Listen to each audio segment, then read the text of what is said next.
This is my informative speech. I have no audience to decode it. It's not what happens to us that defines us, it's what we choose to do with that defines us, quoted Elizabeth Smart, who we know is a survivor to an abduction. After researching her story and reading her trial, I see how much of a fighter she is, and I hope after this presentation you will see too. So sit back and take in the facts, as there's so much information in this case, and I won't even be able to cover all the details. There's 3 parts of this story that I'm going to share today, which is the abduction, the time in captivity, and the recovery and rescue.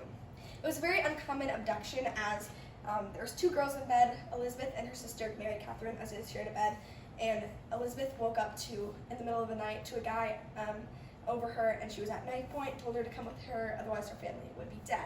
And of course, out of fear, she went with him. In an interview, Mary Catherine in 2005 interviewed with ABC, and she said she was so scared that she didn't do anything and just laid there as if she was asleep because she didn't want her sister to die. There we know that Brian Mitchell was the one that abducted her. He took her up a mountain, and when she arrived at the mountain, she saw tarps, tents, and a woman that we know now is named Wanda. During her captivity, her worst nightmares would unveil. She was told by Wanda to put in slippers and a robe, and later there was a ceremony in which Brian was married to Elizabeth. Elizabeth Smart writes in her book, My Story, published in 2013, that he portrayed himself as a prophet and was saying that he was fulfilling God's will for his life. He exposed her to many disgusting things, such as alcohol, rape, and other general abuse. She was Mormon, and so she just felt so impure and dirty as this was going around all her morals and her faith. So she, at that point, said she would rather be dead than have to experience all this. But then later she had a mindset shift in which she was so focused on survival and just wanted to make it out alive. He later said that God's will was calling him to have another wife, in which he sought out to be Elizabeth's cousin, and he went to go try to abduct her, and Olivia's mom actually scared him off, and they brought it to the police, and it was dismissed as they thought that there was so much publicity on this family that it's probably someone just messing with him. In reality, they should have took this a lot more seriously, as it was Brian. When he came back, they actually decided later, Wanda decided that they wanted to go back into the public. And so they went to a party and they disguised themselves in these veils. There's actually a picture of Elizabeth Smart and her abductor at a party, and this is the image right here. That's Elizabeth right there, and that's Brian at a party, and they're covered so no one identifies them. Later, there was another incident with the public that she was at a public library.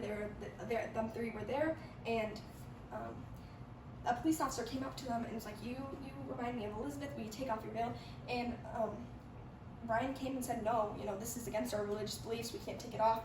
And it was actually dismissed. He didn't think anything of it. Elizabeth was too scared to say anything at that moment and thought that the police would have surely followed up on it, but nothing ever was followed up on that. As we see, there's many missed opportunities, but ultimately it ends in a good way. She got rescued, and I'll share a little bit about that. Meanwhile, in the investigation, they had pinpointed a man named Richard. He was in jail, and later they just found him not to be the one.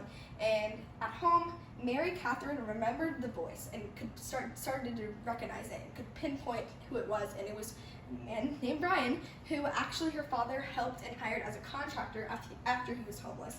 So his father helped him and wanted to help him. But the police decided that they should not release the name, because they thought that although it could lead to tips, it would help him so he could go free. But the family did not agree with that and had a guy named John Welsh release the name. Later, as they were back on the mountain, Smart convinced them to go back into Utah because there'd be more wives there, but she knew that her chances of being found would be higher in Utah. There was many tips after they were back in Utah that they were in Walmart. As the name was released, it was out in the open, and there was tips that they were at Walmart. Walmart is where they were found at the exit. The police surrounded them, and she was found. In interrogation, he made it very religious, and at one point they thought he would be incompetent to stand trial. Later, they disagreed with that. Smart actually went on stand to say he was just manipulative and deceitful, and he could stand trial. And he actually got sentenced to life, and Wanda pleaded guilty and only got 10 years. In conclusion, this is a story of hurting, healing, survival, and revival. I hope you learned about the abduction, captivity, and rescue. I encourage you to do more research on this case as it's super interesting and there's many more details that I missed and couldn't share in this 5 minutes. Was justice served? Should Wanda be free today like she is? Should police investigate at the library further? Should they have?